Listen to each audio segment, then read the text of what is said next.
Bien, señores, estamos de vuelta con Matinal, Laura Castellanos, Mario Iris Espinosa y quienes habla Percio Maldonado para conversar con el doctor José Manuel Hernández, quien es juez del Tribunal Superior Electoral, es fiscal del Distrito Nacional, procurador fiscal. Es un placer tenerlo. Muchas gracias. Enero dice que enciende el tizón electoral del país y ustedes tienen una misión enorme. Así mismo. Sería bueno que comenzáramos a echarle una ojeada al tribunal y al ambiente. Bueno, es lógico esperar durante este proceso preelectoral, ¿verdad?, que los partidos políticos en la celebración de sus elecciones internas, convenciones o como quieran llamarle, tendrán algunos tipos de dificultades. Y para eso está el tribunal y estamos habilitados para poder recibir cuantas demandas entiendan ellos, los partidarios. Evidentemente que más de 4.000 cargos que se van a disputar necesariamente resultarán acciones contestatarias entre los diferentes precandidatos. Y es por eso que el tribunal da los últimos toques ya a su reglamento que según la ley y la Constitución de la República debemos redactar para regir los procedimientos. No es que no existan los procedimientos, están dados en razón de que nosotros adoptamos el derecho común y las disposiciones comunes electorales de la ley electoral, así como que nos avalamos en las diferentes decisiones de los tribunales internacionales electorales y también la Suprema Corte de Justicia. Las declaraciones del presidente de la Junta Central Electoral han agitado el panorama respecto a su advertencia de que el proceso podría estar en riesgo de no aprobarse una nueva ley electoral y una ley de partidos políticos. ¿En qué medida afectaría eso las competencias del Tribunal Superior Electoral y cómo ve el panorama ante la posibilidad de que no sean aprobadas esas legislaciones? Bueno, en lo que respecta al Tribunal Superior Electoral no hay ningún tipo de problema. Evidentemente nosotros preferiríamos que se adopte una nueva legislación acorde a la Constitución del 2010, que dispuso unos cambios y evidentemente a nosotros nos favorecería. Yo creo, por ejemplo, que debería revisarse el tema de la competencia que se nos ha conferido al Tribunal Superior Electoral para juzgar las infracciones electorales, es decir, los delitos y crímenes electorales, en única instancia, que a mi parecer, muy personal esto, no es una posición institucional, sino muy personal, y eso viene dado del conocimiento que tengo por haber sido fiscal, choca con dos principios fundamentales que garantizan los derechos de los imputados. Una es el doble grado de jurisdicción. Es decir, el Tribunal Superior Electoral, por ser solamente 5 jueces, no tiene cámaras, a diferencia de la Suprema Corte de Justicia. Y eso imposibilitaría que el juzgamiento a un imputado por la violación a una ley electoral pueda tener una apelación, porque no habrá dónde. Y lo segundo es la garantía que debe el Estado dominicano a todo imputado para poder accesar a la justicia, en este caso penal electoral. Es decir, por ejemplo, un caso de Montecristi o de Higüey, una simple infracción electoral, tendría que ser conocida en la capital de la República. Entonces yo creo que convendría revisar esa disposición. Es uno de los temas, yo creo que debería abordarse en ocasión del conocimiento de estas disposiciones. ¿Quién pudiera estar conociendo eso? Digamos, el sistema ordinario de justicia. Sí, como antes era y como ocurre en todos los países. Es decir, en Latinoamérica los tribunales penales conocen las infracciones. Hay un ministerio público que no tiene que estar especializado porque son simples los delitos electorales y existen en todas partes los tribunales, a diferencia del nuestro, que solamente tiene jurisdicción en la capital de la República. ¿Y usted ha remitido de manera oficial ese punto de vista, esa mejora que podría realizarse? No, me permito darla como primicia en este tribunal. Mi opinión personal, digo, vuelvo y reitero, esa, lo que considero que debería, porque se va a presentar al momento de que un imputado se le imposibilite recurrir en apelación una decisión nuestra, evidentemente tendrá Doctor. que alegar la inconstitucionalidad de esa disposición. Doctor, Lógicamente. usted mencionaba ahorita la Constitución del 10, que es la nueva Constitución que nos está rigiendo el país. Si uno comparara la nueva situación jurídica, legal que crea la Constitución y lo comparamos con la actual ley electoral, ¿cuáles serían los huecos que nos está dejando que habría que llenar? Mire, con respecto a la ley electoral, yo creo que el gran primer cambio se produce de que a ella se le excluye la competencia por la creación del Tribunal Superior Electoral de decidir, como antes los hacía a través de la Cámara Contenciosa, los asuntos de las competencias que son de nuestro tribunal, es decir, los conflictos electorales. De todas maneras, yo creo que también un aspecto muy importante tiene que ver con la creación de las juntas electorales por cada municipio, tiene que ver con la regulación en lo que respecta a la conformación o formación de un partido político, los requisitos. Y evidentemente yo creo que una ley electoral,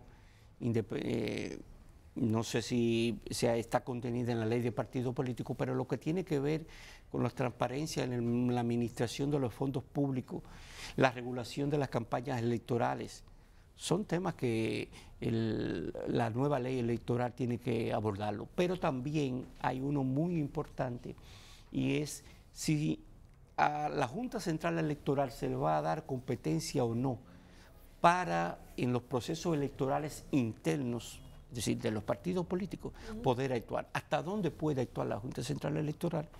Y yo creo que son decisiones que deben ser adoptadas. No sé si da el tiempo para esto.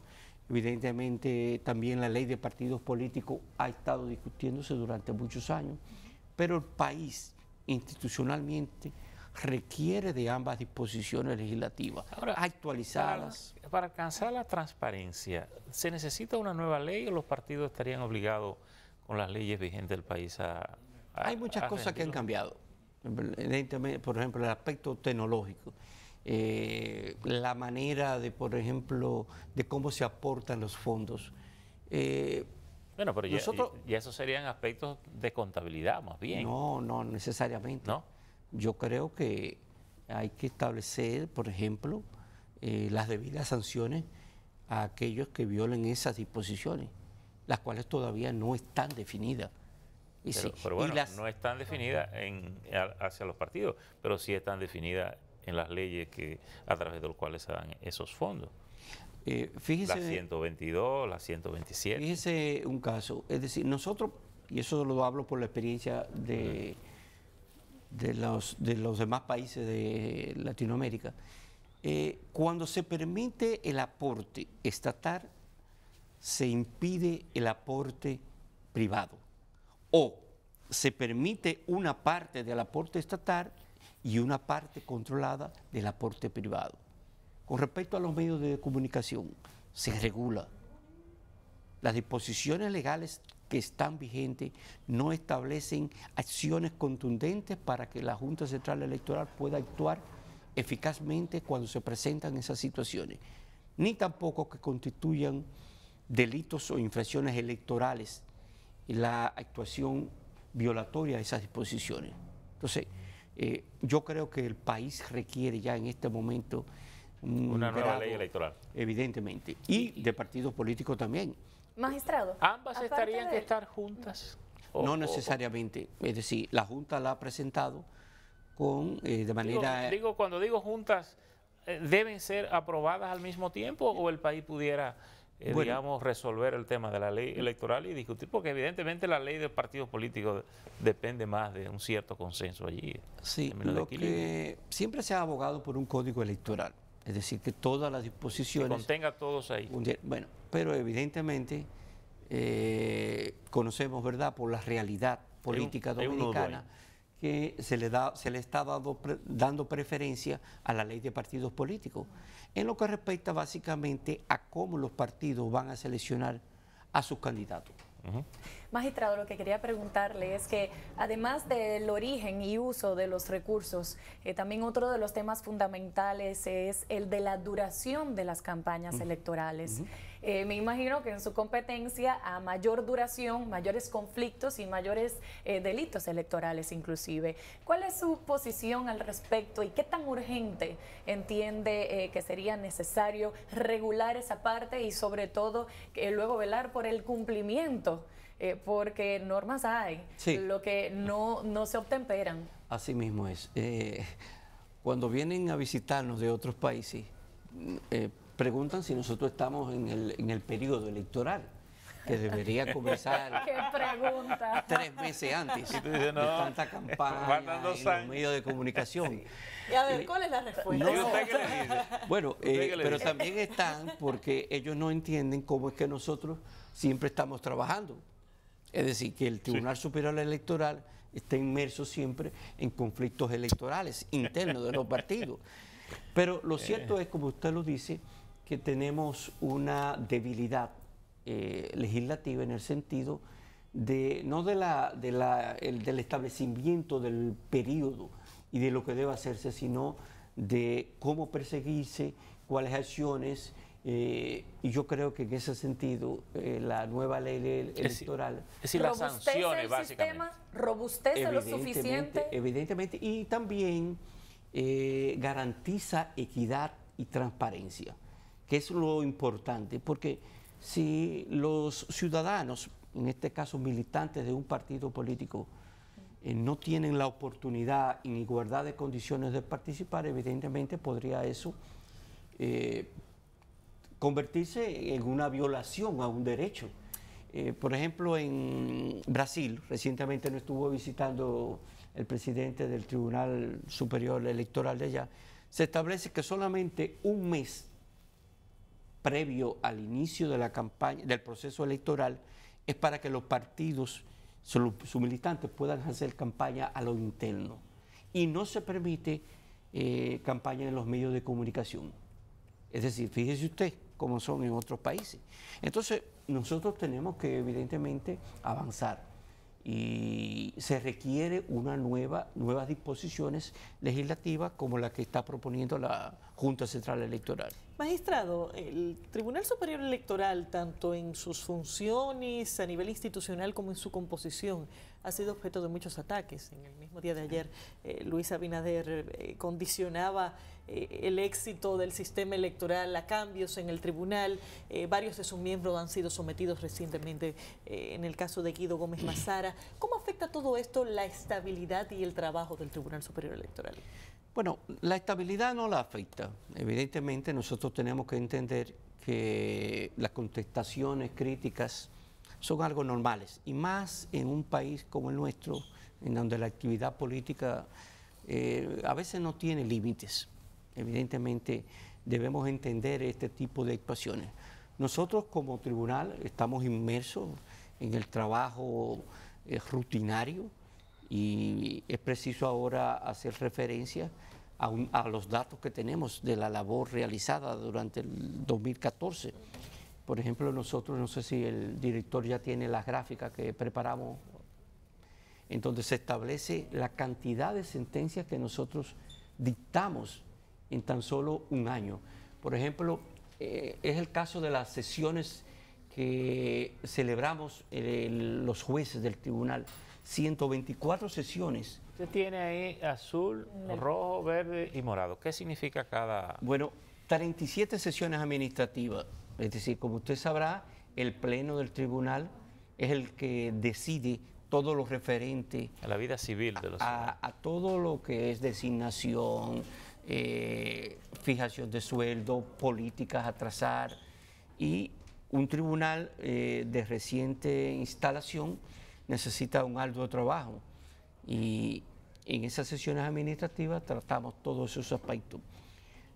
Nosotros celebramos 30 sesiones para deliberar los recursos de revisión a la sentencia de rectificación y 44 para los casos de rectificaciones de las actas del Estado Civil. Esas son lo que tiene que ver con actas de nacimiento, sí, de matrimonio. Y 13 sesiones para la declaración de casos contenciosos. Es decir, que fíjese De las 52 semanas o 54 que tenemos en el año, nosotros prácticamente celebramos casi 3 a la semana. Y fíjense ahora en este dato estadístico que revela que en el año 2014 el Tribunal Superior Electoral dictó 5.210 sentencias, de las cuales 4.997 fueron de rectificaciones de acta del Estado Civil, 54 de casos contenciosos, estando al día, no estando en mora, es decir, que el tribunal no tiene casos pendientes, es decir, en estado de fallo, no estuvo en el año 2014. Y ¿Fallo de qué naturaleza decía usted? Contenciosos. Contenciosos. Y también que nosotros prácticamente limpiamos todos los casos pendientes del 2011 y 2012 y 2013 de rectificaciones de acta del Estado Civil. Y a propósito de ese tema, es una competencia que se le atribuyó al tribunal que antes estaba en los tribunales de primera instancia. ¿Ha sido eficiente el cambio desde el punto de vista del tribunal y es una competencia que debe mantenerse en el caso de una reforma? Yo creo que sí, que debe mantenerse, ante todo procurando la unidad jurisprudencial. Antes teníamos 65 tribunales dictando sentencia en estos casos tan delicados como son las rectificaciones de acta del Estado Civil y ahora solamente nuestro tribunal se le ha conferido competencia única. Más aún, yo considero que debería extendérsele la competencia para el caso de las declaraciones de nacimientos tardíos o de funciones, porque hay diferentes casos. Y eso es para garantizar que este tema, que son las actas del Estado Civil, puedan tener un mayor resguardo, un mayor cuidado. En este tema, cuando ustedes entraron con un cúmulo, de retraso. ¿Qué tanto se ha resuelto ese cúmulo? Bueno, ya yo le dije, con esta sentencia limpiamos hasta el 2013. Es decir, solamente nos queda... deuda de un año. 2014. Y no todas. Claro. Y no todas, porque hemos fallado en muchos casos. Sí, y además, las cantidades de rectificaciones probablemente se han visto incrementadas, y me refiero más recientemente. Y quería preguntarle, ¿qué tanta incidencia o qué tanto aumentaron en función de dos procesos? El nuevo proceso de cedulación, que motiva, de hecho, a muchos ciudadanos a solicitar las rectificaciones para hacer los cambios de rigor en su identidad, y también todo el proceso vinculado con la regularización, con las auditorías que ha venido realizando la Junta Central Electoral a nivel más bien ya de los extranjeros o de quienes entienden que podrían optar por la nacionalidad dominicana y todos los documentos vinculados. ¿Qué tanto peso ha tenido con relación a esa cantidad de casos de sentencia? Bueno, no se manifiesta un incremento notable por estos casos. Sin embargo, sí debemos observar que ciertamente